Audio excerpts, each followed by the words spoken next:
Bonsoir, je lance une méthodologique pour la conception d'un plan de continuité d'activité. Vous avez passé votre stage de fin d'études chez Devoteam. Donc, vous soutenez votre mémoire devant un jury composé de M. Saïd Gourem, consultant international, expert assermenté auprès des tribunaux et professeur à Supinfo Maroc. Également, nous avons au niveau du jury M. Qadir Abdelhamid, consultant international, professeur à l'université Hassan II et professeur à Supinfo Maroc. Nous avons également M. Shem Khiyaté, qui a été votre maître de stage au niveau de Devoteam et qui est actuellement donc, consultant senior à Devoteam Consulting Afrique. Donc ce jury est présidé par moi-même, Amin Zneber, directeur régional de Supinfo Maroc. Vous avez une demi-heure pour présenter votre travail.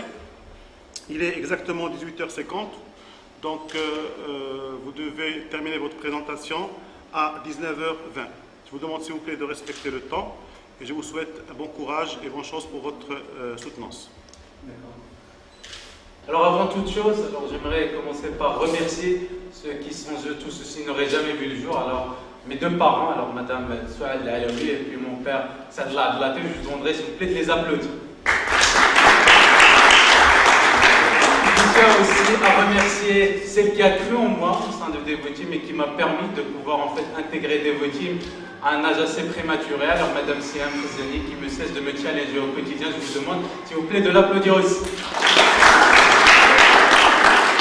Et donc finalement, alors celui qui m'a en quelque sorte aidé à faire mes premiers pas dans le monde du conseil, alors M. Ramesh Pavadefoulé, alors aujourd'hui n'est plus parmi nous au sein de Devoteam, il a fait le voyage depuis Londres pour pouvoir assister à cette soutenance et je le remercie beaucoup.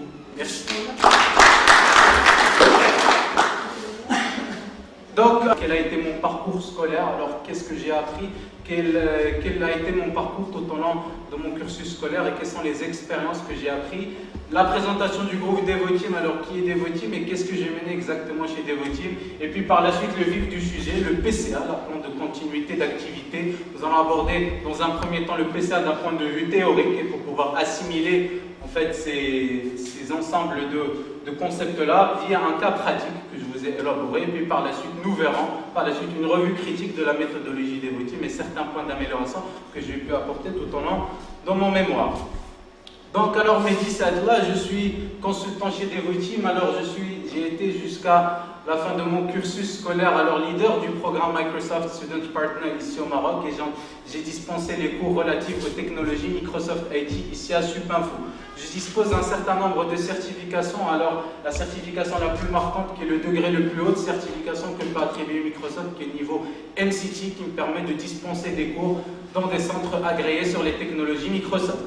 Donc ce travail-là, je ne l'ai pas mené tout seul tout au long de ma période de mémoire. Alors j'ai été accompagné par Shem Khiyaté qui est consultant senior chez Devoteam et qui a mené précédemment des expériences chez Logica.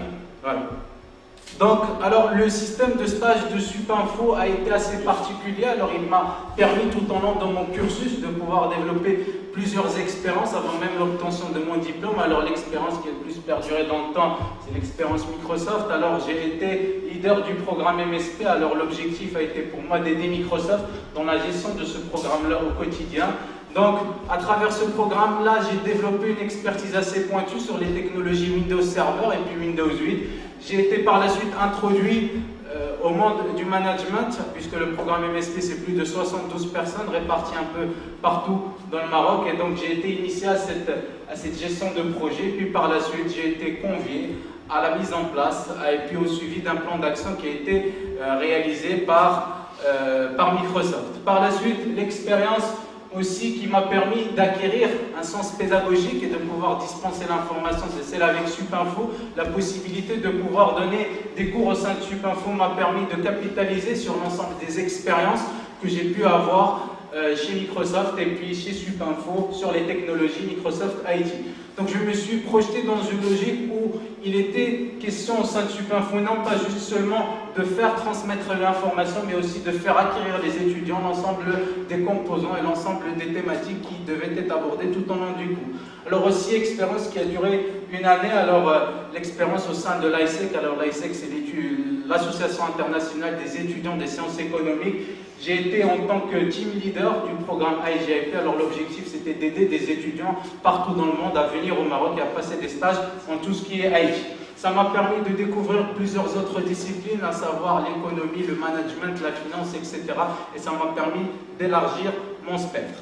Alors Devoteam, c'est plus de 5000 collaborateurs qui se lèvent chaque matin pour aller travailler dans un des 23 pays. Alors le groupe a été fondé en 1995 par les deux frères de Benzman. Il fait un chiffre d'affaires de plus de 500 millions d'euros annuels avec une croissance régulière de plus de 30%. Il est coté à la bourse, Euronext. Donc Devoteam prend 4 formes ici même au Maroc. Alors la première forme, c'est sous la forme de l'entité consulting à laquelle je fais partie. Alors l'objectif, c'est de fournir des prestations de conseil pour les divers clients stratégiques de Devoteam. Alors la filiale solution, quant à elle, l'objectif, c'est d'intégrer des solutions vers ces ensembles de clients. Et puis la filiale expertise, c'est la possibilité de mettre à la carte chez des entreprises en fait des consultants experts en IT et puis en télécom. Et puis par la suite dans un centre de service pour la partie offshore avec laquelle Devoteam fournit un centre de service pour ses clients de prestige, un centre de service installé au Technopolis.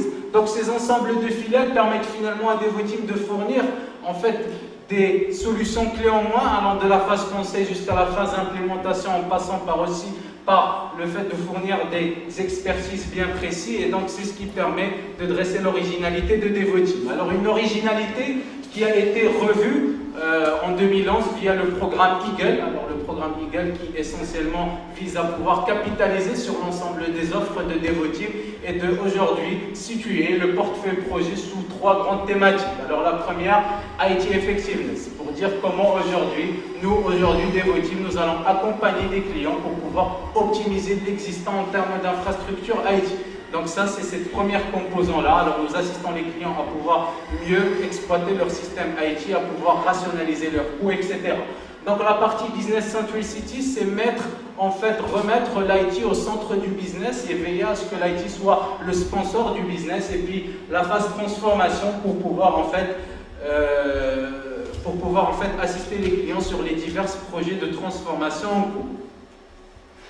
Donc alors, ce qui m'a très fortement attiré chez Devoteam, c'est en fait la possibilité de pouvoir adresser plusieurs thématiques. Alors, en étant consultant chez Devoteam, je ne me suis pas seulement limité au spectre de ma formation technique, à partir de laquelle je viens un super fou, j'ai découvert d'autres thématiques. Alors, c'est bizarre que ça puisse le paraître, alors j'ai commencé en tant qu'ingénieur ici à faire de l'organisation, à faire des process. Alors, ça m'a permis en quelque sorte de voir comment les entreprises IT s'organisent et comment en fait on fait pour pouvoir élaborer des process, optimiser des process, réaliser des fiches de poste pour du personnel et réaliser des benchmarks et des études. Alors deuxième thématique sur laquelle j'ai passé un peu plus de temps, alors qui est le risque et la sécurité. Alors j'ai abordé aussi bien les aspects delivery en mettant en place avec des équipes Devoteam des plans de continuité d'activité, en réalisant des audits de sécurité physique et organisationnelle. Et sur les aspects commerciaux, j'ai participé en fait à l'élaboration, à la rédaction d'appels d'offres. J'ai aussi participé à l'élaboration de l'offre sécurité, à revoir l'offre sécurité avec bien éventuellement avec les consultants principaux, etc. Et j'ai participé en interne à l'industrialisation, à l'élaboration d'un certain nombre d'outils qu'on utilise en termes de sécurité. Et puis tout récemment, je commence à faire de l'assurance qualité et puis du PMO, donc ça me permet derrière de pouvoir concevoir des processus pour pouvoir s'assurer que la gestion de projet se déroule correctement et pour pouvoir en fait veiller à ce que l'ensemble des projets sont gérés d'une manière qui est correcte. Donc alors le PCA, c'est l'acronyme de plan de continuité d'activité. Alors selon Bankim Relève, alors un PCA c'est un plan d'action écrit qui expose les procédures et détermine les processus et les systèmes nécessaires pour poursuivre ou rétablir les opérations de l'organisation. Donc si on veut traduire ça d'une manière qui est assez simple, c'est pouvoir mettre à la disposition d'une entreprise un dispositif qui peut lui permettre en cas de sinistre, un tremblement de terre, un incendie, de pouvoir reprendre leur activité. Et donc, Pour être beaucoup plus concret, alors on prend un exemple. Alors je suis une banque, j'ai un catalogue de services, je fournis à mes utilisateurs un service qui est le retrait d'argent à partir des GAB.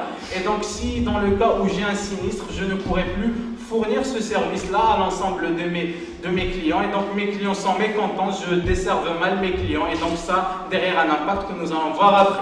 Donc ça permet d'un point de vue d'assurer cette continuité d'activité pour les activités qui sont essentielles mais pas que. Ça permet aussi d'anticiper les pertes financières qui sont liées, de pouvoir mesurer ces ensembles de pertes financières et puis d'image de marque. Ça permet aussi d'aider ces entreprises à revenir à une situation à la normale assez rapidement. Ça veut dire que j'ai un sinistre. Comment je fais aujourd'hui pour être agile, pour revenir assez rapidement à un état normal? Me conformer aussi à des lois réglementaires, à ces directives comme celle de Banque al-Maghreb, et puis finalement de disposer d'un argument commercial pour dire que moi aujourd'hui je suis capable de fournir un taux de disponibilité de 99% à mes clients, de répondre à ces demandes de clients 7 jours sur 7, 24 heures sur 24, et puis de répondre à des actions d'actionnaires qui souhaitent aujourd'hui dire que nous ne souhaitons pas envisager des pertes liées à un sinistre. Donc alors, concrètement, alors un PCA, c'est finalement mettre quoi? C'est formaliser un nombre de plans. Alors un nombre de plans qui ont soit une vocation métier, comme le PCO. Alors le PCO pour le plan de continuité opérationnelle, ça va en fait décrire comment moi aujourd'hui en tant que métier, je devrais en fait me comporter dans le cas où j'ai un sinistre. Comment je fais pour reprendre mon activité d'un point de vue métier. Donc par la suite, d'un point de vue informatique, qui est le PSI, alors le PSI pour le plan de secours informatique, comment mon IT fait aujourd'hui pour pouvoir reprendre. Donc ça revient à mettre en place des procédures, ça revient à étudier des dispositifs de secours, énormément de choses que nous allons voir par la suite sur cette présentation. Et donc d'une manière qui est assez transverse, le plan de gestion de crise, alors qu'il y a un plan transverse qui permet à la fois de piloter les aspects métiers, les aspects informatiques pour une reprise métier en fait adéquat. Et donc finalement ce PCA, c'est ces ensembles de plans, mais pas que, et ça c'est les plans qui sont essentiels, nous verrons par la suite d'autres types de plans. Donc pour comprendre qu'est-ce qui se passe pour une entreprise qui élabore un sinistre, alors tout d'abord j'ai mon entreprise qui est sur un état de fonctionnement à la normale, ça veut dire que mon entreprise travaille correctement, alors à des intervalles réguliers je réalise des sauvegardes d'informatique, d'accord, je réalise des sauvegardes que je déporte via des bandes. Et donc, entre le moment où ma dernière sauvegarde a été réalisée entre le sinistre, ce que vous voyez en vert pistache, c'est ce qu'on appelle un PDT, c'est une perte de données tolérable. Ça veut dire que là, nous n'avons pas de sauvegarde, nous n'avons rien. Et donc, ce qui se passe, c'est qu'on a une incapacité à pouvoir reconstruire nos données, on a une incapacité de pouvoir reprendre notre exploitation.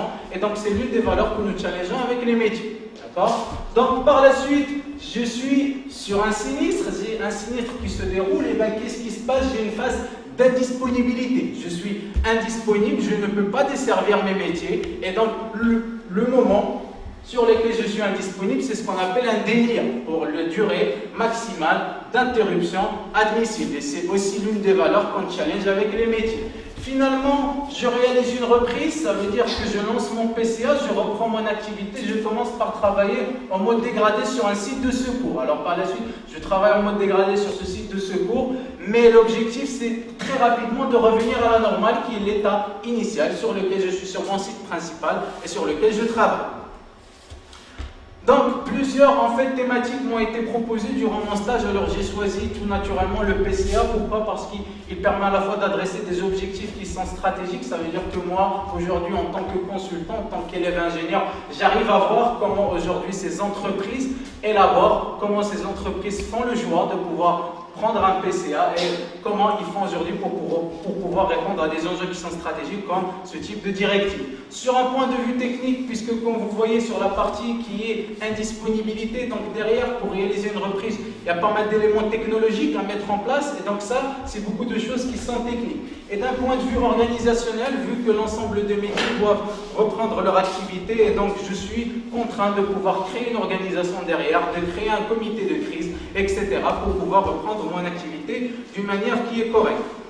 Donc, je vous ai concocté pour pouvoir comprendre mieux tous ces ensembles de notions. Alors, une entreprise fictive qu'on a appelée Deciplex, alors c'est l'entreprise de référence qu'on utilise dans tous nos TP au sein de Supinfo. Donc, Deciplex est une entreprise qui réalise deux types d'activités. Elle réalise du transfert de l'argent et puis du crédit à la consommation. Donc à partir de ces données-là, on peut déduire que par exemple, l'activité de transfert d'argent, elle est assez critique vu que si je transfère d'argent pour des membres qui sont par exemple ici au Maroc et qui n'arrivent pas en fait à retrouver et à récupérer leur argent, ça peut être problématique pour l'image de marque de cette entreprise-là.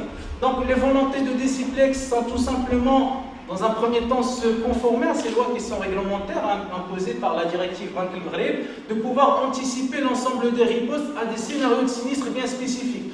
Je souhaite, par exemple, aujourd'hui savoir comment je me comporte en cas de rupture télécom, comment je me comporte aujourd'hui dans le cas où j'ai, par exemple, une coupure électrique.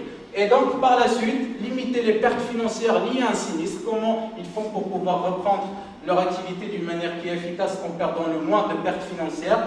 Et puis Deciplex a déjà mené un travail en amont. Elle a déjà formalisé la partie informatique de son PSI, d'accord? Elle souhaite étendre le scope de son projet-là vers toute la partie métier. Donc, Deciplex, elle est assez mature d'un point de vue SI. Pourquoi? Parce qu'elle a un ensemble d'éléments technologiques qu'elle a mis en place pour pouvoir reprendre son activité. Elle a déjà mené une réflexion sur le PCA, mais elle n'est pas complète. Elle couvre que les aspects informatiques.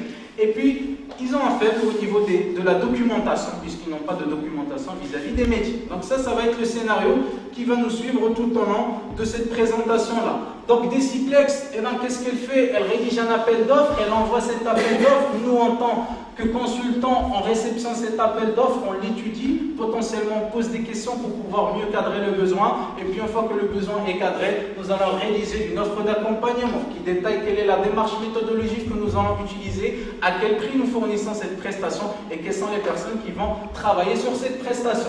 Par la suite, nous sommes shortlistés par Deciplex. Qu'est-ce qui va se passer? On va être convoqué en soutenance. Donc l'objectif, c'est de pouvoir revoir en fait la démarche méthodologique pour pouvoir mieux leur expliquer cette démarche-là, c'est-à-dire leur expliquer mieux notre démarche méthodologique et de pouvoir en fait décrocher le marché. Par la suite, nous réceptionnons la lettre d'adjudication, ça veut dire qu'on est les vainqueurs de cet appel d'offres et donc par la suite, en fait, on peut commencer le démarrage du projet par des sessions de pré-cadrage. Ça permet de pouvoir constituer les bons acteurs des équipes projet, que ce soit au niveau client ou que ce soit au niveau de Devoteam. Ça permet par la suite de faire quoi? De récolter la documentation nécessaire. Cette documentation nous permet d'anticiper le nombre d'ateliers potentiels que nous allons devoir planifier. Et puis finalement, nous planifions un kick-off qui fait office d'annoncement officiel de la mission.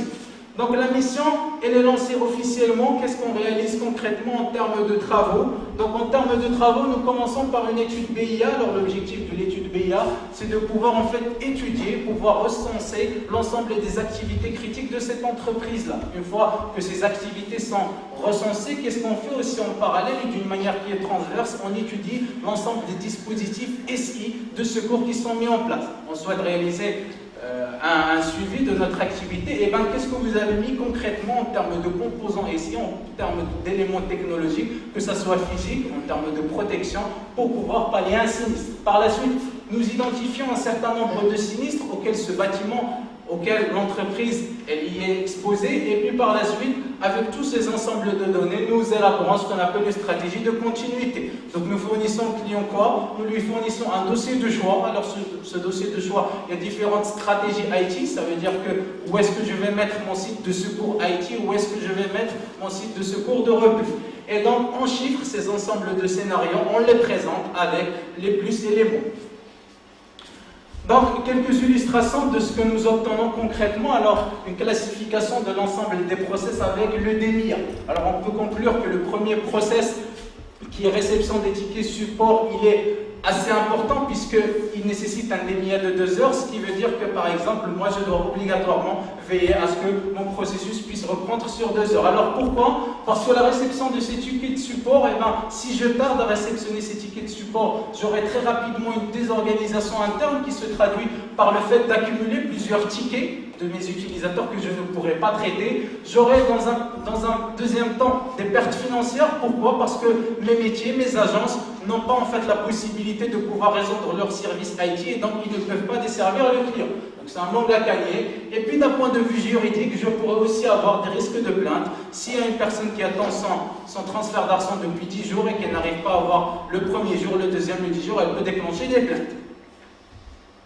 Donc aussi, ça permet de dresser en fait une interdépendance de l'ensemble des processus avec les actifs SI. Donc ça me permet de dire quoi? Que pour le processus d'agence, il dépend de deux applications. Alors ces deux applications, ils sont hébergés sur deux actifs SI. Par exemple, ici Atlas 2, eh ben, il a concrètement en termes de technologie un serveur d'application qui est le 2IS, il a un gestionnaire de base de données SQL Server. Et donc on voit est-ce que en fait il est secouru de l'autre côté, est-ce qu'un secours existe pour cette plateforme-là. Et donc ça nous permet derrière de pouvoir trouver un certain nombre de points sur lesquels ils ne sont pas secourus, ils sont critiques, ce qui me permet finalement de sortir les recommandations adéquates pour pouvoir pallier à ces différentes carences. Donc qu'est-ce qu'on fait par la suite? Et bien en fait on a l'ensemble de nos directions et on va définir combien de personnes nous allons mobiliser pour pouvoir en fait reprendre mon activité. Par exemple, cette direction des nouveaux canaux, elle a un effectif nominal de 15 personnes, mais s'ils veulent travailler en mode dégradé, ils ont besoin de 4 personnes pour démarrer pendant les 2 premières heures jusqu'à le 3e jour. Et puis par la suite, au bout du 5e jour, je devrais ajouter 2 personnes. Donc ça me permet par la suite d'avoir des éléments qui me permettent de faire le sizing de mon site de repli pour dire aujourd'hui que je pourrais tourner, mon activité pourra tourner en mode dégradé avec 21% du chiffre global de mon entité. Ça permet par la suite de dresser une courbe pour pouvoir savoir quelle est la montée en compétences et quels sont l'ensemble des places que je devrais réserver sur mon site de repli. Donc par la suite, nous réalisons une analyse de risque. Alors cette analyse de risque me permet en fait de faire remonter l'ensemble des risques auxquels est exposée en fait cette entreprise-là, Deciplex. On peut voir que par exemple, alors Deciplex, eh ben, elle a un risque d'explosion. Alors pourquoi elle a un risque d'explosion? Parce que derrière, ils ont dans leur sous-sol une citerne de groupe électrogène plein de gasoil qui risque d'exploser. Et donc par la suite, qu'est-ce qu'on fait? On propose l'impact que va générer cette anomalie et puis par la suite, quelle est la protection existante? Est-ce que je souhaite dématérialiser en fait ce risque-là en prenant une assurance? Est-ce que je souhaite couvrir ce risque et quelles sont les mesures que je prends pour couvrir ce risque? Donc par la suite, ces ensembles de risques, ben, on va les prendre et on va par la suite créer en fait des scénarios de où est-ce que je vais mettre mon infrastructure SI, où est-ce que je vais mettre mon site de repli utilisateur. Donc là par exemple, on peut proposer pour Deciplex soit de mettre en place un site à Casablanca, en dehors de Casablanca, ou bien mutualiser avec la filiale du groupe. Elle fait partie d'un groupe qui s'appelle Cotozo. Donc ça, c'est différentes stratégies qu'on va utiliser par la suite pour pouvoir en fait élaborer ces différents scénarios. Donc ces différents scénarios sont par la suite exposés en comité de pilotage pour les décisionnaires, pour qu'ils puissent trancher sur quelle va être finalement la stratégie qu'on va adopter. Et donc, selon la stratégie qu'on va adopter, nous allons formaliser les plans dont nous avons parlé tout à l'heure. Donc, parmi ces plans-là, c'est le plan de secours informatique, comment mes applications vont faire pour pouvoir reprendre de l'autre côté du site de secours SI, comment mes utilisateurs vont être positionnés dans les différentes positions de repli que j'ai mis, comment ils vont passer, etc., d'un point A jusqu'à un point B. Sur le plan de gestion de crise, comment je fais pour piloter cette crise de bout en bout, comment je fais pour communiquer auprès de mes utilisateurs et leur dire qu'on est sinistré, de pouvoir dire aux différentes personnes qui ont été sélectionnées sur la partie analyse de repli qui vont devoir transiter vers un autre site, et bien tout ceci, ça va être couvert dans le plan de gestion de crise. Et puis le PCO, une fois qu'ils sont sur ce site de repli-là, ça va être en fait l'ensemble des commandes, l'ensemble des tâches qu'ils devront réaliser pour reprendre en mode dégradé. Donc par exemple, dans leur site principal, ils étaient censés qu'un dossier passe par 3 validations. On pourrait dire qu'un point dans un site de repli, on passera par exemple par une seule validation au lieu de 3 validations, puisqu'il n'y a pas tous les acteurs nécessaires. Donc, par la suite aussi, en tant que comportement d'ingénieur, alors ce qui a été aussi demandé à moi, c'est de pouvoir aussi dans le différent cahier des charges que j'ai pu dresser avec Charles durant le premier mois, de pouvoir en fait réaliser, étudier quels sont les différents besoins en termes de PCA, de pouvoir étudier la méthodologie des routines, de dresser un panel qui est critique et de pouvoir élaborer en fait des recommandations pour pouvoir améliorer cette méthodologie qui a été pour moi un vrai challenge. Donc les différents constats que j'ai pu dégager, donc c'est des constats très majoritairement positifs. Alors la méthodologie est très rodée, alors en nombre des différentes missions que nous avons réalisées, la méthodologie est concrète, elle permet d'élaborer exactement le PCA qu'il faut au client. Ce n'est pas des phrases bateaux, c'est des phrases qui sont concrètes. Elle permet de pouvoir dresser ces différents besoins et d'aller piocher sur les différents processus qui sont vraiment critiques pour cette entreprise-là. Elle intègre la validation du PCA en tant que test, ça veut dire que le PCA est une fois validé, qu'une fois que le test PCA a été réalisé, ça veut dire qu'on teste ça en réel, on fait des simulations, on teste ceci à chaud pour pouvoir s'assurer que tout est fait correctement. Et donc, elle formait un degré de formalisation assez important, d'accord. Ça permet réellement d'aller sur les tâches, macro-tâches, et ça laisse pas, ça prête pas de confusion pour pouvoir en fait reprendre son activité. Quelques carences que j'ai pu déceler sur cette méthodologie, c'est tout récemment l'apparition de la norme 22301. Alors cette norme 22301 devient la référence en termes de continuité d'activité. Et donc ce qui a été proposé, c'est la possibilité de pouvoir faire au mieux concorder notre méthodologie à ce nouveau standard, tout en ne pas perdant l'ensemble des avantages que nous avons. Donc aussi l'outillage qu'on utilise assez généralement dans notre projet, une partie elle est industrialisée, une partie non, donc ce qui permet en fait finalement de pouvoir en fait réaliser beaucoup de travail, d'accord, pour pouvoir reprendre les anciens livrables. Et donc assez souvent on reformalise en fait les mêmes livrables. Donc aussi, il y avait deux phases qui étaient un peu indépendantes entre eux, mais qu'on a pu lier. Alors, c'était l'analyse de risque. Alors, qu'est-ce qu'on fait? C'est qu'on réalise une visite de site pour les clients, donc on dégage un certain nombre de risques. Et donc, ce qu'on peut faire avec ces ensembles de risques, c'est de les prendre en input, et ça va être ces ensembles de risques qui vont être challengés lors de l'atelier de gestion de risque. Donc, par la suite, l'analyse en fait de risque se faisait selon le retour d'expérience des experts que nous avons en termes de sécurité. Alors l'objectif ça a été de pouvoir reprendre les normes connues pour pouvoir réaliser en fait des audits de sécurité tels que la ISO 27002 avec les contrôles de la 27005. Donc pour pouvoir en fait dresser le panel de ces différents je dirais, de ces différents quick wins qui devraient être réalisés tout au long de ce projet-là pour pouvoir aider le comité management de Devoteam de décider sur quelles sont les actions qui devraient être lancées en priorité. J'ai dressé une matrice d'impact et d'effort. Donc je vais classifier d'une manière en fait l'ensemble de ces propositions de valeur qu'on devrait en fait mener pour pouvoir mieux optimiser notre méthodologie. Et donc par la suite, ça donne quoi? Sur le cadran haut à gauche, des actions qui ont un fort impact, d'accord, avec en fait un effort qui est faible. Et donc ça va être ces premières actions sur lesquelles nous allons concentrer nos efforts. Voilà, donc ça va être les quick wins. Donc chacun de ces quick wins a fait l'objet en fait d'une fiche assez détaillée, donc d'argumentation pourquoi nous avons positionné le curseur à droite et non pas à gauche, en disant quels sont les efforts concrets que je devrais mettre en place et quel va être l'impact sur cette méthodologie. Donc pour être beaucoup plus concret, par la suite, pour chacune de ces recommandations, alors une mini-fiche de projet, alors une fiche synthétique pour pouvoir implémenter ces différentes remarques. On voit que par exemple, pour la recommandation où on souhaite outiller l'analyse de risque, eh bien, ça a des objectifs stratégiques, ça a une personne qui va être porteur de cette action-là, et donc ça a des prérequis que nous devons étudier pour pouvoir mettre en place. Tout ceci est réalisé sur un planning de réalisation, donc je sais que concrètement, moi, en tant que porteur de cette action-là, eh bien, ma première étape, c'est d'étudier les normes ISO 27001-25 sur 1 mois et demi, de par la suite me familiariser avec les contrôles EBIOS, ce qui va me prendre 1 mois, de par la suite consolider ces ensembles de bases de connaissances pour essayer de leur donner un point de vue qui est logique, et puis par la suite de construire une première itération d'outillage et de tester cet outillage sur un périmètre qui est réduit d'une mission pour en voir son efficacité.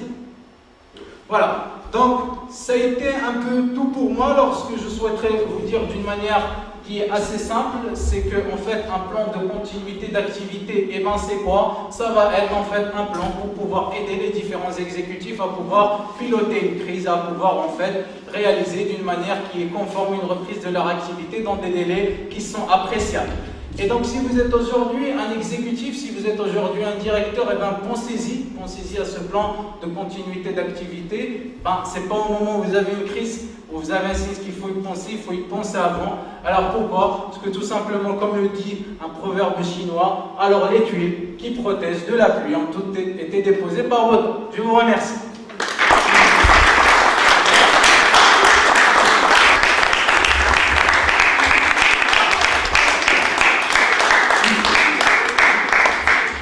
Merci, M. Sadlah. remarques, votre présentation. Donc, vous avez dépassé un peu le temps qui vous a été alloué, même si votre débit a été... Vous avez eu un débit très soutenu, mais même avec ça, vous avez dépassé le temps que vous avez alloué. On va y revenir tout à l'heure.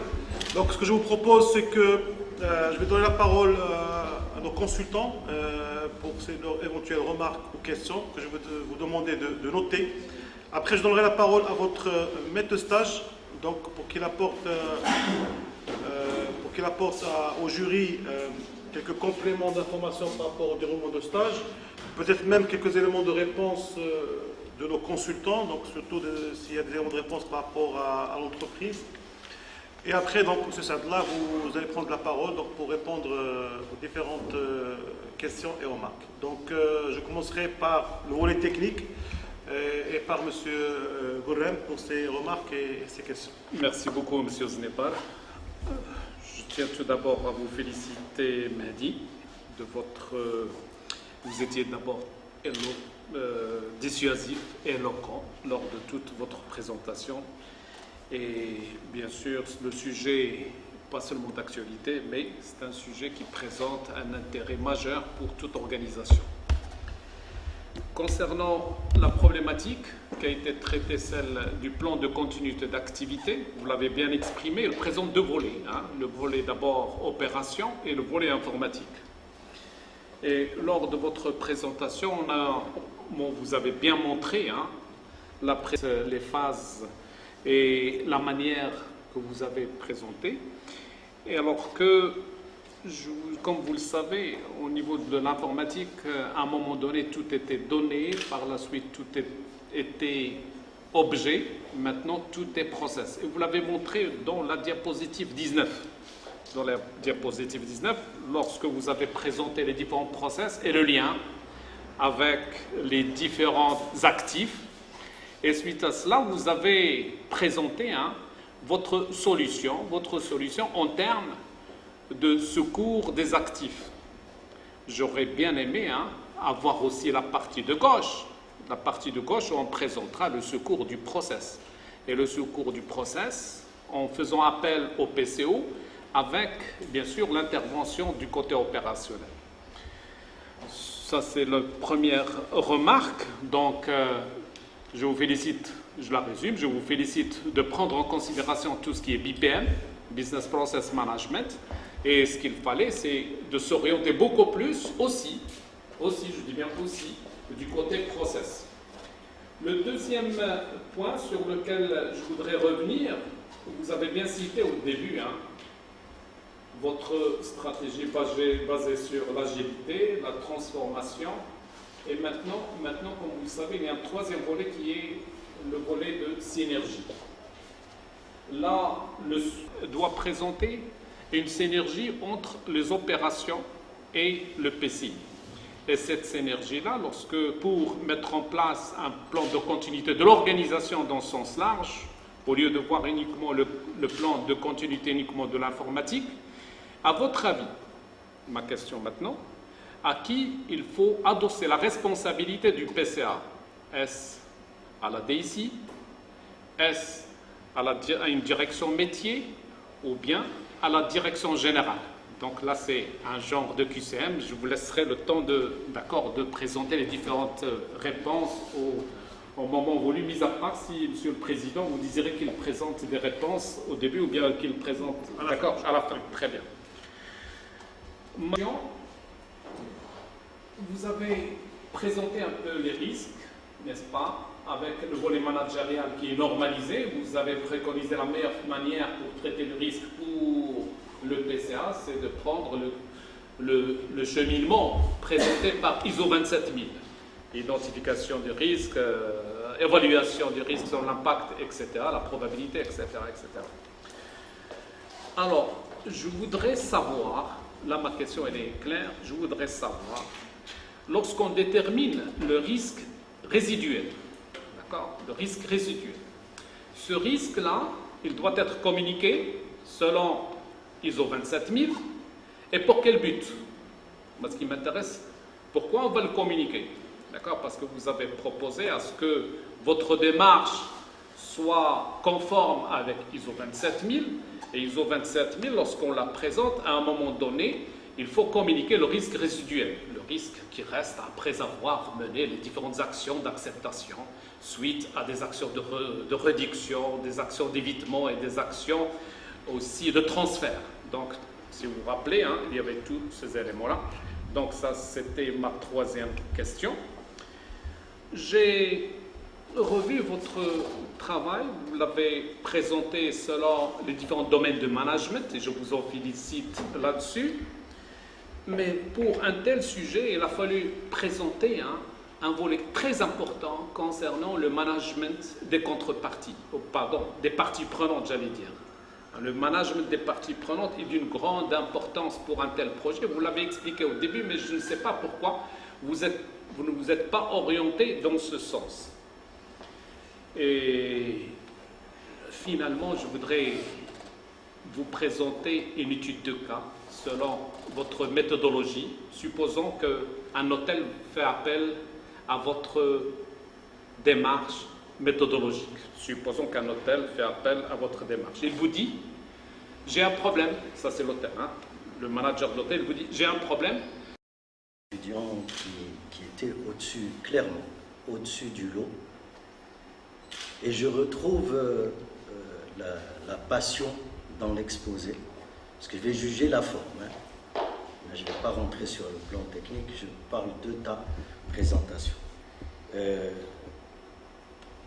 Tu n'es pas un garçon qui manque d'assurance. Attention, hein, même si la famille est là, mais c'est pour qu'on se rende service. Je m'explique. Cisnever l'a déjà relevé. Il y a un débit de parole qui est absolument affolant. Tu as été à une vitesse sans le point et virgule, sans aucune pause, et ça peut être risqué quand tu veux vendre, parce que là tu es en train de nous vendre ton projet. Première remarque. Ta présentation est claire, mais extrêmement surchargée. C'est-à-dire qu'au lieu d'avoir des flashs courts et éloquents, là on se perd un peu et tout le monde n'est pas technique. Tout le monde ne comprend pas ton langage. Pense au candide, pense à la personne qui n'a jamais... C'est important, parce que même si tu as un staff de gens... je donne par exemple, tu veux vendre ton projet à des investisseurs. Les investisseurs ne sont pas tous versés ou experts dans la méthode agile ou Scrum et j'en passe. Donc il est important de savoir donner un langage apporté. D'accord? Comme on dit si bien au Lyoum al-Jumu'ah, Seyro bi seyri ad'afikum, c'est-à-dire essayer d'aller sur le plan, d'être compréhensible. Alors, ça ne réfute pas, hein, là je te cherche des poux dans la tête, mais ça ne réfute en aucun cas l'excellent travail, on voit bien que tu as bossé et que tu as été. Et là j'essaie de t'embêter parce que c'est un peu notre métier, et te rendre service.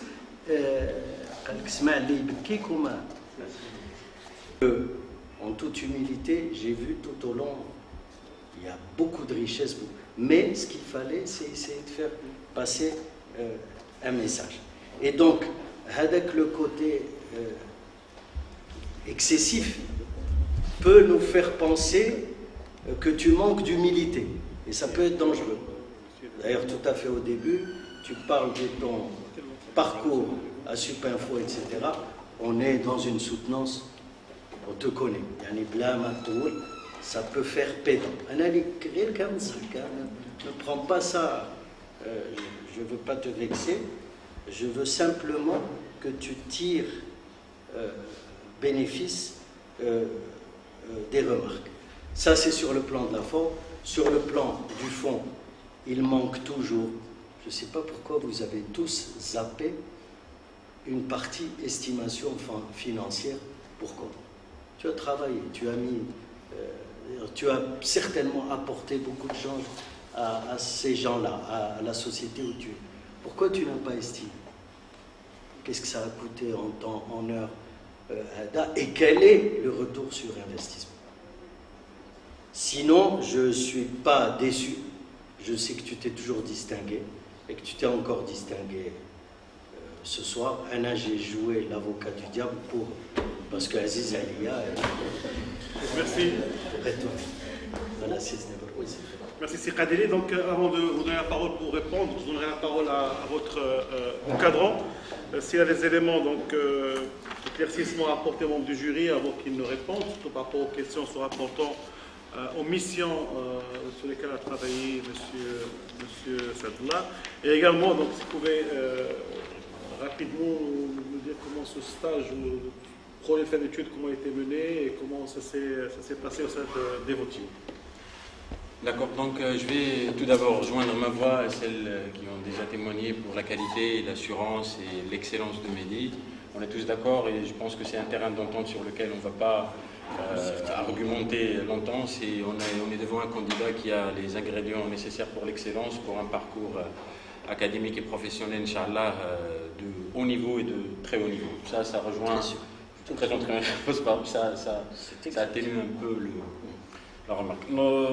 D'un point de vue cabinet de conseil, le travail qui a été celui de Mehdi sur la méthodologie PCA a été d'une grande importance au vu du fait que le cabinet Devoteam Consulting, nous, on va dire qu'on est une référence sur la question du plan de continuité d'activité. C'est une thématique qu'on maîtrise, c'est une thématique qu'on délivre plusieurs fois par année, chez plusieurs clients. Donc en interne chez nous, on a cette maîtrise presque, on va dire, sur la totalité du spectre, que ce soit technique, organisationnel, stratégique de la démarche. On sait la dérouler, on sait bien la dérouler, on sait donner satisfaction à nos clients. Le fait est qu'on ne devrait pas rester sur ce statut-là, le fait que le monde, on va dire, du conseil, ça bouge. Il y a des innovations, que ce soit sur le volet technique, que ce soit sur le volet des standards qui régissent un peu la thématique du PCA. Donc il fallait une mise à jour continuelle de ces travaux. Mehdi, le travail qui était celui de Mehdi s'est inscrit, on va dire, dans le cœur de ce sujet-là, avec l'apparition de la nouvelle norme 22301, avec de nouveaux besoins de nos clients, avec le regard que portent sur nous nos clients. Nous sommes reconnus comme étant des experts en la matière, donc ils s'attendent toujours à avoir un peu plus, toujours un peu plus de nous. Donc on est obligé de revoir à fréquence fixe cette méthodologie-là et de la revoir avec un œil un peu plus critique, apporter un peu plus de maturité à nos outils, apporter un peu plus d'excellence à notre manière de travailler. Donc Mehdi a déjà intégré l'équipe Devoteam avec un esprit que vous lui connaissez. Donc il a pris le sujet à bras le corps pour pouvoir apporter un peu son œil vif avec un diagnostic et une volonté d'aller un peu vers un peu plus d'excellence. Déjà sur le volet technique, on va dire qu'il est référent sur le sujet, on va dire tout ce qui est technologie Microsoft chez nous, et c'est un sujet que, voilà, j'aurais bien aimé qu'il en parle un peu plus, c'est que lui, il est pour nous, voilà. Moi, personnellement, si j'ai besoin d'une réponse sur un sujet Microsoft, je ne cherche pas loin, j'ai son numéro en raccourci, je l'appelle et il apporte toujours la réponse. Mais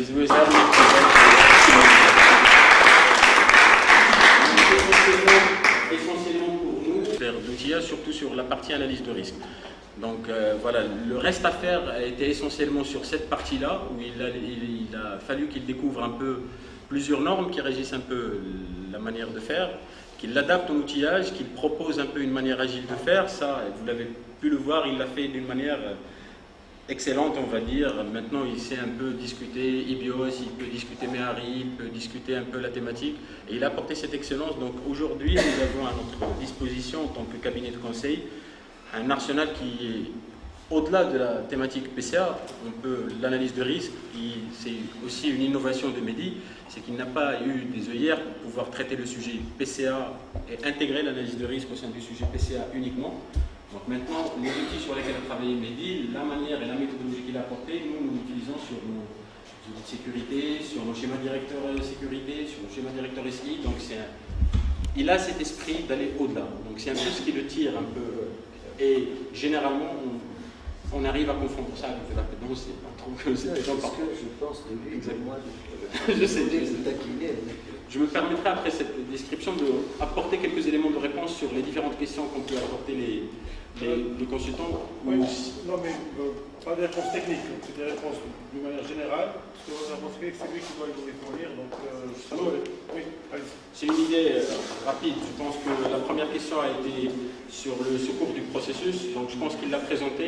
Il devra revenir au slide où il présente les différents plans sectoriels de secours. Donc je pense qu'il a adressé ce sujet-là, même si là, avec le débit, il l'a survolé assez rapidement. Donc je pense que la réponse existe dans sa présentation. Donc il pourra revenir sur les plans sectoriels de communication de gestion de crise. Donc ça, je pense que c'est un sujet qu'il a admirablement traité. Sur la partie synergie et... Pourquoi? Parce qu'on est sûr qu'elle a la compétence nécessaire. Hein? Voilà, d'accord. C'est pas pour le piéger. On est sûr que là, la compétence qu'il faut, je voudrais qu'il le montre. Vous avez compris? Mais on est sûr. Donc, M. Sabla, je pense que vous avez noté les différentes remarques et questions. Donc, je vous demanderai s'il vous plaît de répondre. Donc, on va commencer par les remarques et les questions de M. Goulem. D'accord, donc je vais répondre à la première question. À qui faut-il attribuer cette responsabilité de 30 minutes de pouvoir vous citer tout ce qu'il faut? Mais en temps normal, en temps concret, alors un PCA, il est attribué à un responsable du PCA. Donc un responsable du PCA est un membre d'une entreprise qui a en fait une forte influence sur le management de l'entreprise. Ça veut dire qu'aujourd'hui, le comité exécutif de l'entreprise, on va dire que le secrétaire général en lui-même sponsorise ce PCA-là, et donc derrière, il nomme une personne dédiée qui pourra suivre ce PCA. Parce que ce que vous êtes en train de voir ici, peut-être on le fait dans un coup, nous en tant que cabinet de conseil on part, mais qu'est-ce qu'on laisse à ces ensembles de clients? On leur lance ce qu'on appelle un MCO, un plan de maintien en conditions opérationnelles. Donc sur ce plan-là, il y a quoi exactement? Il y a en fait comment je fais pour pouvoir maintenir mon PCA pour qu'il soit constamment à jour. Sur les volets qui sont techniques, comment à chaque fois je challenge mes métiers, à chaque fois que mes applications changent, comment je les mets à jour, etc. Donc ça c'est pour une première composante, pour apporter un élément de réponse clair à qui le rôle du PCA est-il attribué? Il est attribué au responsable du PCA. Voilà. Donc ça, c'est pour cette première question. Alors, quand on parle de secourir un processus, alors un processus d'une manière qui est assez simple, alors c'est quoi? C'est un ensemble d'étapes, et sur chacune des étapes, il y a des composants SI. D'accord? Donc, ce qui revient à dire finalement que qu'est-ce qu'on va secourir? Ça va être ces composants SI. D'accord? Donc, par exemple, sur la diapositive que vous pouvez voir ici,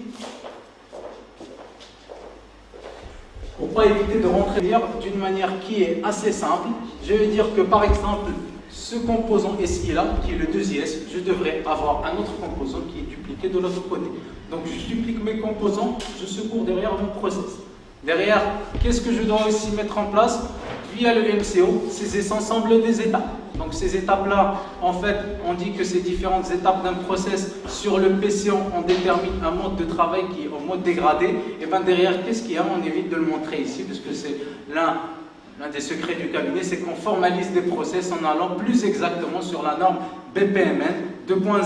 Voilà, donc ça nous permet exactement d'avoir quel process avec les différentes interruptions qui existent, avec les différents délais, avec les différentes contraintes et avec les différents acteurs. Donc est-ce que ça se fait sur le PCA? Oui, ça se fait. Voilà, et donc c'est avec cette méthodologie qu'on le fait.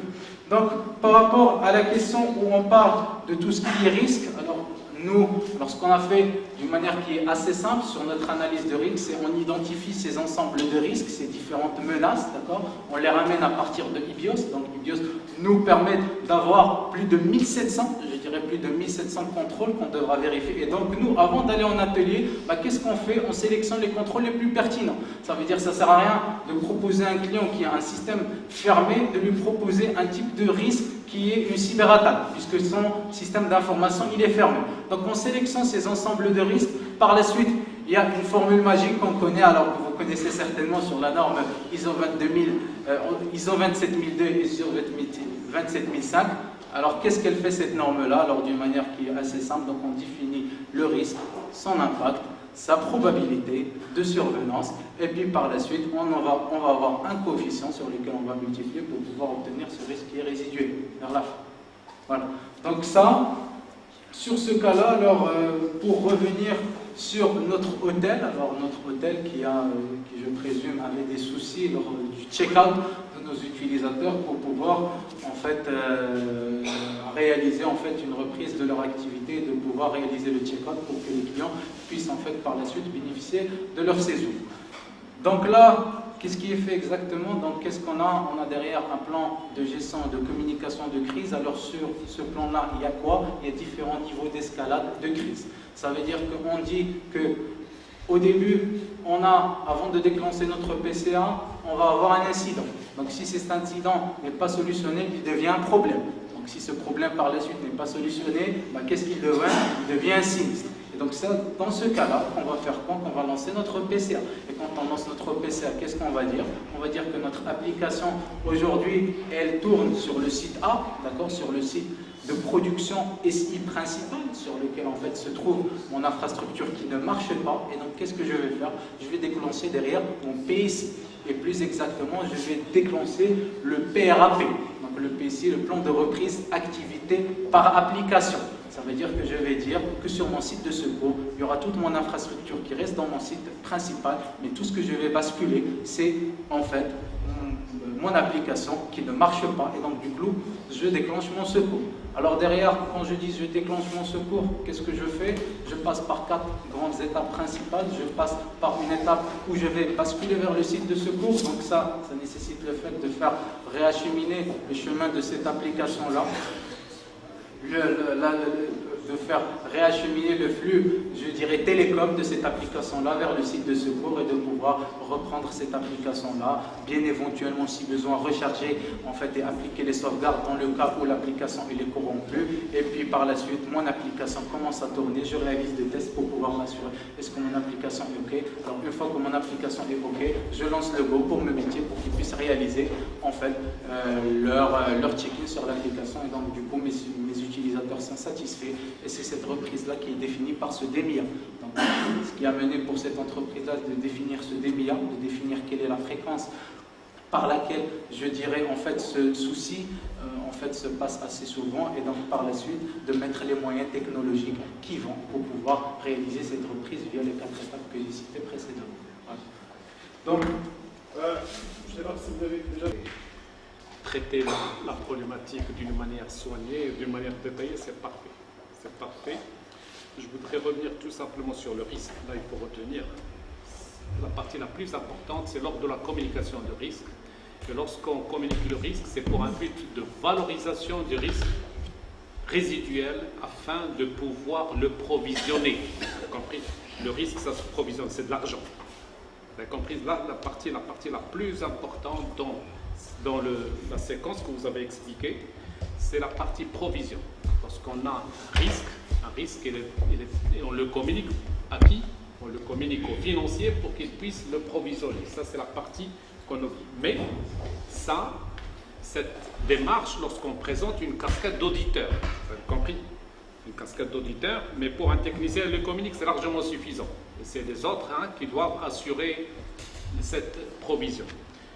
Concernant la partie où on a traité le check-out, d'accord, au niveau de un client d'un hôtel, vous savez, la démarche que vous avez citée, c'était au moment où le client allait quitter. Vous avez compris? On n'a pas le temps. Vous avez compris? Il y a un crash du système, donnez une simple solution. Un crash du système ou bien une coupure d'électricité. Et les clients, qu'est-ce qu'ils vont faire? Une coupure d'électricité. On va mettre le scénario le plus simple comme coupure électrique. Et le groupe électrogène n'a pas démarré. Carrément. Allez-y. Il y a un avion à prendre. Il y a un avion à prendre. Pour le client. C'est ici on a détecté le premier risque, qui est le risque qu'on a cité, celui de l'électricité qui ne marche pas. Donc derrière, on a proposé, en termes de solution, de mettre en place un groupe électrogène. Alors si derrière, ils font bien leur travail, cet hôtel-là, ils doivent savoir que d'un point de vue qui est technique, un groupe d'électrogène se teste à vide chaque semaine. D'accord? Il y a une fiche qui est renseigne. Donc si le test à vide n'est pas réalisé, alors ça sort dans notre scope, c'est pas à nous, c'est pas notre problématique, et ça reste la problématique de l'hôtel. Et le prestataire qui va nous mettre en place des groupes électrogènes, on va fixer avec lui un contrat avec des essais au bout d'une heure. Donc s'il ne me dépanne pas au bout d'une heure. Aujourd'hui, il y a une solution massive. Il consiste tout simplement à effectuer des backups, des PDF ou bien des backups de résultats de situation de la clientèle sur des iPads. Vous avez compris? de telle manière, lorsque le client, lorsqu'il y a une coupure, là, on sort systématiquement. Il y a une durée d'autonomie avec des batteries qu'on peut recharger à tout moment. D'accord, systématiquement, on peut servir. Là, c'est les dernières tendances. Vous avez compris ça? C'est pragmatique. Vous avez compris ce que je voudrais? Ce que je voudrais, c'est que le PCA, c'est très bien, mais vous nous avez habitués à mettre la main dans le cambouis. Là, vous étiez très haut, mais je voudrais que vous restiez tout le temps. Vous avez compris? Tout le temps, tout le temps, tout le temps, parce que vous avez une finesse technique qu'il ne faut pas perdre. Vous avez compris? Le côté managériel, vous le maîtrisez. Ou le côté, je dirais même, stratégique, vous le maîtrisez, parce que la présentation que vous avez, et je voudrais que vous gardiez la main dans le cambouis, parce que c'est très important. Comme ce qu'on vous a dit, vous êtes le numéro vert de Microsoft chez Devo. Il faut continuer, vous avez compris? Il faut continuer. C'est pour cela que je vous ai posé une question de pragmatique, pour que vous sachiez que le pragmatisme va vous aider énormément. Merci beaucoup. J'aimerais tout justement rapporter un seul élément de détail. C'est le DMIA. Alors si vous me dites aujourd'hui que le check-out, mon application doit être disponible au moins de 5 minutes, alors je vais mettre en place les choix technologiques qu'il faut. Ça peut être aussi des choix qui sont assez conséquents. Je peux dire que même en plus de l'électricité, si le client souhaite en temps réel reprendre son application, eh ben, je vais faire comme ce que font la bourse, d'accord? Je vais mettre 2 sites en actif en parallèle, et ça va permettre en fait en cas d'un crash de pouvoir travailler. Donc c'est aussi l'élément de reprise qui est assez important pour pouvoir statuer les bons enjeux qui sont des technologies. Voilà. Merci beaucoup. Merci. Donc, les réponses à donner par rapport aux remarques de M. Radeli ou... Alors moi, d'une manière qui est assez simple, alors ce que je vais dire, c'est non pas le stress, c'est pas ça, c'est tout simplement en fait ce qui est détaillé dans le guide qu'on nous demande au sein de Supin.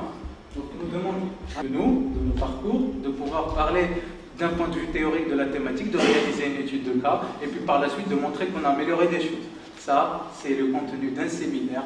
La matinée, lorsque j'étais là en train de répéter, lorsque j'ai répété ma présentation avec la voix avec laquelle je suis généralement habitué à dispenser les cours, j'étais à 1h30. D'accord ? Donc il fallait trouver un moyen de contournement pour pouvoir me permettre de réaliser la continuité de tout cela sur ma présentation. Voilà. Donc c'était un peu la richesse de ce que nous demande finalement Supinfo de notre présentation. Voilà. Donc il y avait pas mal de contenu. Alors pour les aspects qui sont chiffrages, comme vous l'a dit Cham, alors c'est une recette. C'est comme le Coca-Cola chez McDonald's. C'est des choses avec lesquelles nous nous distinguons par rapport à nos concurrents. Je ne pouvais pas en fait présenter même cela d'un point de vue, même si c'était en mode illustration, puisque ça revient de notre métier en interne. D'ailleurs, j'ai aussi pas mal été challengé sur le contenu à mettre. Au début, il fallait juste couvrir que la partie qui était théorique, et j'ai dû négocier les informations à mettre en place, parce que ça revient du secret confidentiel de Devotee. En fait, Enchaîner par rapport à ce que vous avez dit, M. Sadla, donc notamment vous féliciter par rapport à votre présentation, donc je vais revenir peut-être par la suite par rapport à votre parcours, mais je veux rester dans le cadre de votre soutenance. Pour ma part, j'aurais souhaité voir par rapport à la présentation, surtout la présentation de Devoteam, j'aurais souhaité voir autre chose que ce qu'on peut trouver sur Internet. D'accord ? Je vous l'avais demandé, je me rappelle très bien, je vous l'avais demandé, c'est que vous devez avoir un œil un peu critique par rapport à l'entreprise, au moins la positionner par rapport à son marché, par rapport à ses concurrents, surtout par rapport à un produit qui est assez innovant que vous avez présenté. Essayez d'analyser le pouvoir des clients, le pouvoir des fournisseurs, la menace de nouveaux entrants, la menace de produits de substitution. Ces éléments peut-être qui mettre un peu en valeur vos connaissances au niveau managérial, au niveau stratégique, au niveau marketing, au niveau... Donc je souhaitais voir quand même ça. Donc ça prend peut-être 1-2 slides, donc le modèle de porteur, et essayer de positionner un peu Devoteam par rapport à ce que nous avez présenté, on peut le retrouver sur Internet. Donc ça c'était ma première remarque. Ma deuxième, c'est que je sais que vous êtes chez Devoteam depuis longtemps, et je sais que vous avez, par rapport à ce que vous nous avez présenté, je sais que vous avez interviewé chez plusieurs entreprises, donc par rapport à ce que vous avez présenté. Et j'avais souhaité également voir est-ce que c'était pour vous la même chose au niveau de toutes les entreprises, parce que doter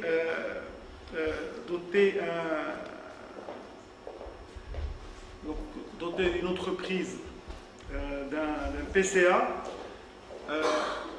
n'est pas le même pour l'ensemble des entreprises. Donc vous pouvez avoir en face une entreprise qui est par exemple certifiée ISO 9001 version 2000 avec un certain nombre de méga-processus, de procédures, et une entreprise qui n'est pas dans cette démarche-là, une entreprise qui est dans une démarche SMQ. Donc est-ce que par rapport à votre intervention dans les... Je pense que vous avez intervenu dans 4 ou 5 entreprises, est-ce que pour vous c'était la même chose? Est-ce que c'est la même démarche? Parfois vous avez même des réticences de la part d'utilisateurs, parfois des gens. Est-ce que c'est la même démarche au niveau de toutes les entreprises? Et quels sont les problèmes que vous avez rencontrés à ce niveau-là? Moi, il y a quelque chose qui me dérange par rapport à ce PCA, c'est que bon, c'est quelque chose qui protège les process, les applications, si j'ai bien compris. Mais quid du volet humain? Quid du volet humain? Si demain il y a une inondation, il y a mort d'homme. Si demain il y a une incendie, il y a mort d'homme. Mais on a pensé qu'aux applications, on a pensé qu'au matériel, quid du volet humain? Je ne le vois nulle part. D'accord? Dernière remarque, également, c'est, bon, vous avez dit que vous avez suivi le guide de Supinfo, mais il y a une partie que je ne vois pas, c'est votre bilan des acquis personnels et professionnels. Le bilan des acquis personnels et professionnels, vous devez traiter à la fin de votre présentation. Je ne le vois pas en tant que personne. Ce stage-là, qu'est-ce qui vous a rapporté au niveau personnel, d'accord? Et qu'est-ce qui vous a rapporté au niveau professionnel?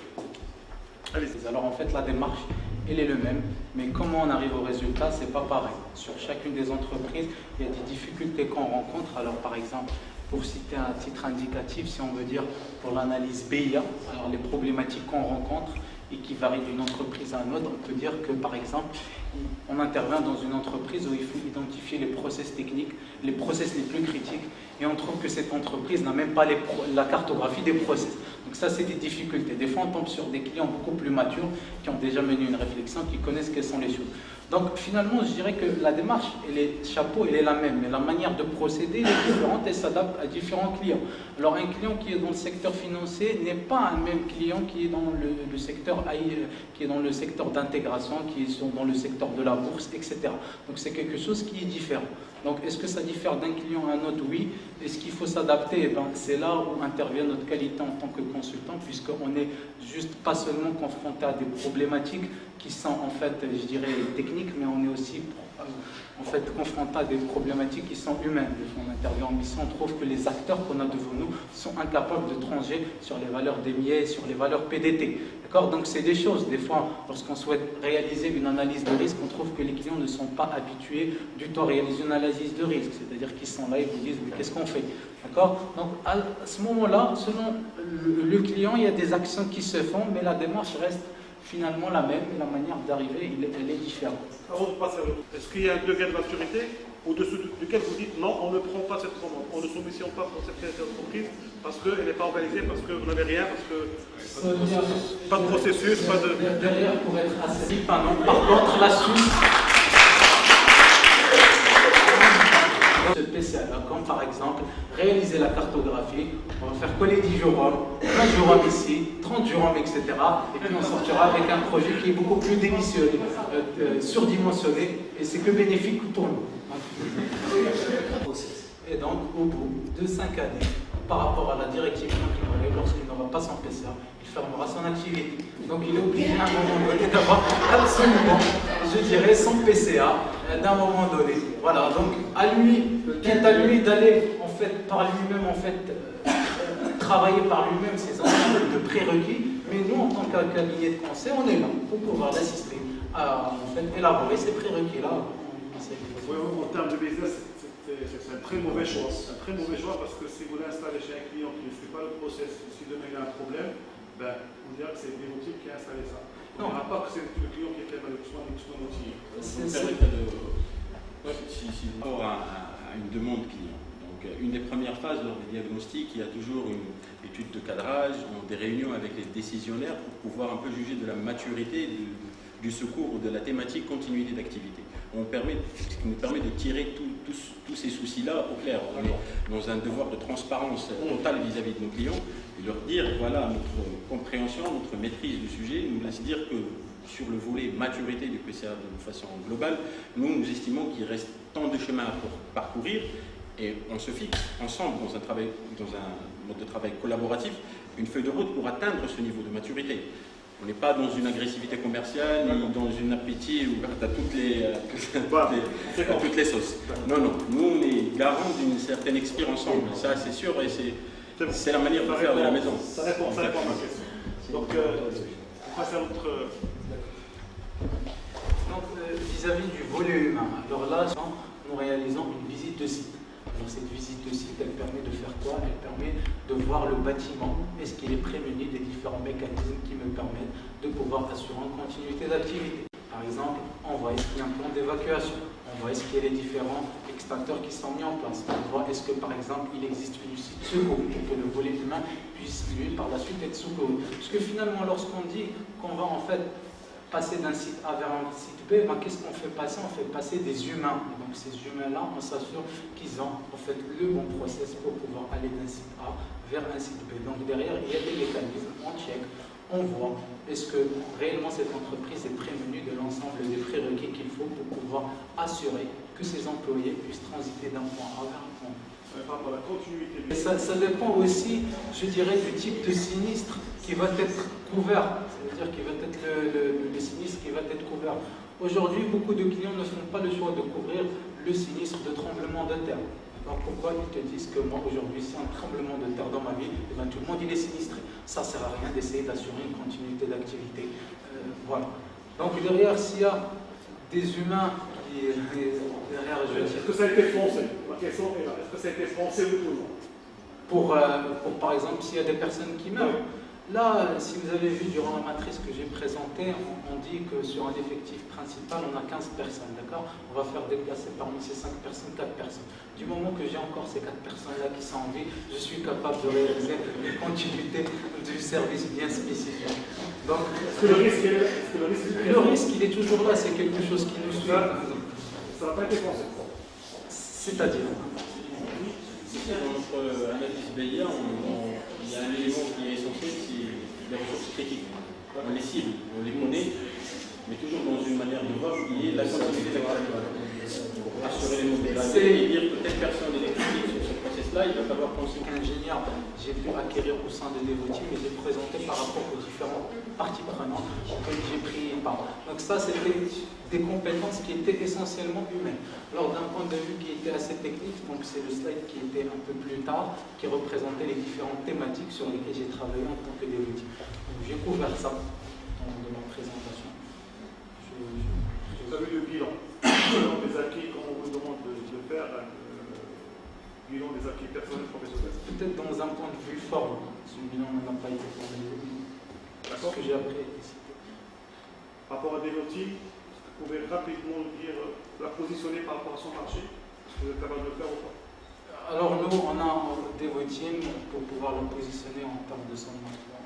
Ça dépend sur quel volet. Est-ce que c'est par rapport à une autre entreprise, puisque comparer une entreprise A une entreprise B, il est assez difficile de pouvoir faire ça. Je veux dire qu'aujourd'hui, en termes de conseil, nous nous positionnons dans le conseil qui est IT et business. Ça veut dire qu'on offre des solutions clés en main, partant de la phase conseil vers la phase intégration. Donc c'est ça le vrai plus de Devoteam. Donc par la suite, la positionner selon un cadran magique, il serait très difficile pour moi de vous donner une réponse juste comme ça. Par contre, il y a un classement. La menace de nouveaux entrants par rapport à ce que fait Devoteam, par rapport justement à cette business unit qui gère PCA, comment vous, en tant que consultant, vous évaluez la menace de nouveaux entrants sur ce marché au Maroc? Est-ce que c'est une menace élevée ou pas? Et si c'est une menace élevée, qu'est-ce que vous recommanderiez à Devoteam de faire pour, ce qu'on appelle en stratégie, élever des barres élevées, des barres à l'entrée qui soient élevées pour les gens de rentrer, empêcher la concurrence de rentrer. Donc il y a deux grands volets qu'on pourra en fait dissocier entre eux. Donc il y a le premier volet qu'on va dire, est-ce que c'est un nouveau entrant qui s'est dit, bon aujourd'hui je souhaite commencer à faire du PCA. Celui-là malheureusement il n'aura aucune chance. Pourquoi? Parce que pour la simple raison, lorsqu'on souhaite soumissionner, on nous demande un certain nombre de références. Ça veut dire on nous demande d'une manière assez simple de nous dire d'avoir au minimum fait le même projet 10 fois.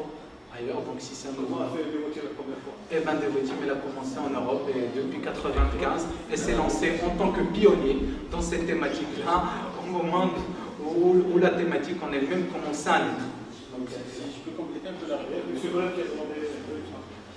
Il y a les nouveaux entrants, il y a aussi les produits de l'entreprise pour les backuper, que ce soit du côté humain, parce que le côté humain est très important, et aussi le côté infrastructure avec l'offre Cloudin. Là, c'est des produits de substitution aussi que nous avons. Il y a cette tendance-là, si vous voulez, le mariage du PCA avec le Cloudin, on en parle, et là, il faut prendre en considération. Lorsqu'on a l'idée, c'est tout simplement, lorsque vous avez des concepts académiques, d'accord, par exemple les forces de porteur qui viennent d'être citées, c'est pour se baser dessus afin de raisonner, d'analyser la situation. On n'est pas là pour vous juger sur la solution, on est là pour vous juger aussi sur l'aspect académique qu'il faut prendre en considération.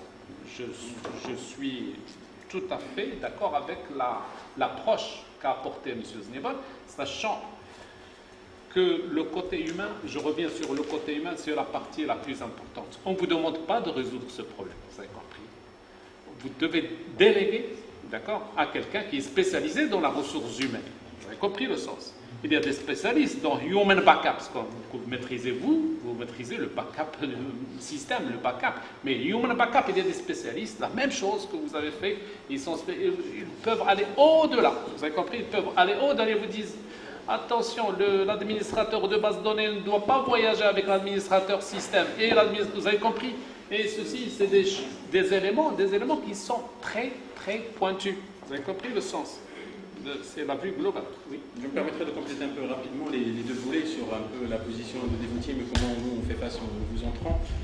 C'est tout le travail qu'a fait Mehdi. C'est notre volonté de mettre à niveau notre méthodologie, d'être capable de livrer à nos clients les dernières, voilà, l'état de l'art tel qu'il vient de le lire sur les derniers forums, nous le délivrons clé en main. C'est le cœur du sujet de Mehdi, d'adapter. Nous sommes leaders sur le marché PCA. Nous avons une expertise reconnue. Et même avec cette position qui, je l'avouerai, assez confortable, on s'est investi avec Mehdi pour pouvoir encore mettre à niveau notre méthodologie. Oui. On anticipe sur ça. C'est un souci qu'on a. Et le travail de Mehdi répond exactement à ce souci-là. Le deuxième volet sur lequel les produits de substitution et par rapport à tout ce qui est clouding, tout ce qui est solutions nouvelles, nous, la manière avec laquelle on délivre notre thématique PCA, nous, on se positionne comme étant... Merci beaucoup.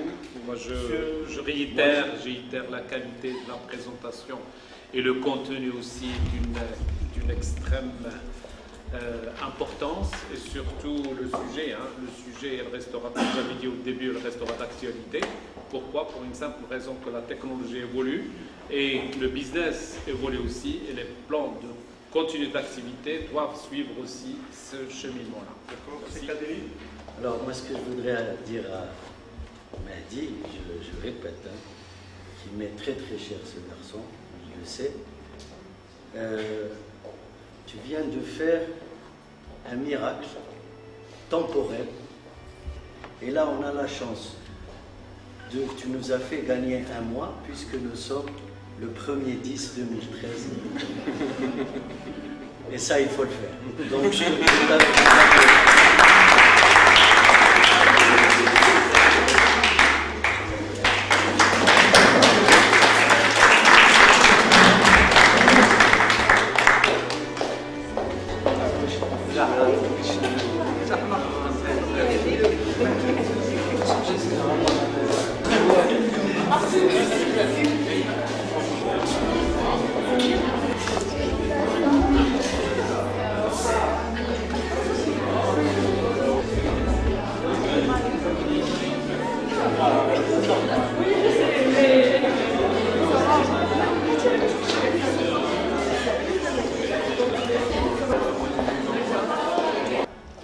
casquette de directeur régional de Sultan au Maroc.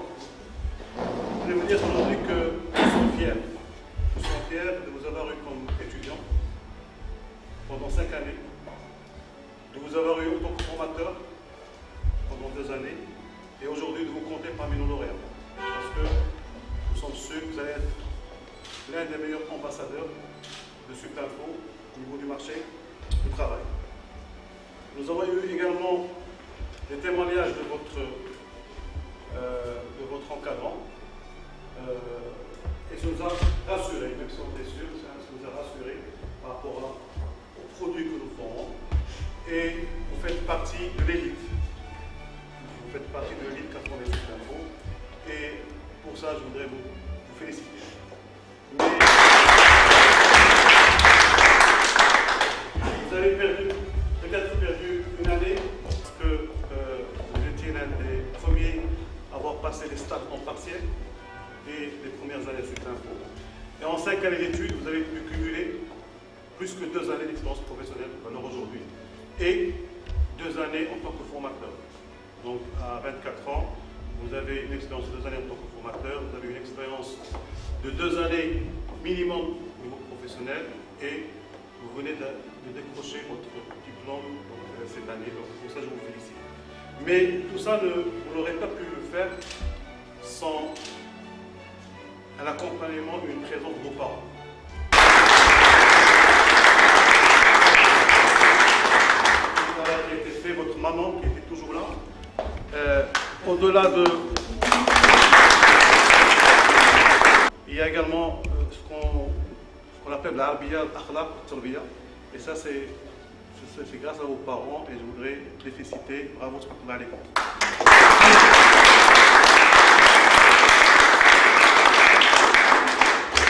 C'est la première fois que ça nous a pris une demi-heure pour délibérer, pour une soutenance. Je vais vous donner la décomposition de votre note. Donc, par rapport à la qualité de la prestation orale, vous avez eu 2,5 sur 3. La qualité du diaporama, 3 sur 3. La structuration de la présentation, 3 sur 3. La pertinence des informations présentées, 3 sur 3. La capacité à interagir avec les membres du jury, 3 sur 3. La capacité à affirmer un positionnement professionnel d'ingénieur en technologie et systèmes d'information, 3 sur 3. Le bilan des acquis théoriques et pratiques au cours du stage et de l'ensemble de la formation, ainsi que les perspectives professionnelles, 2 sur 2.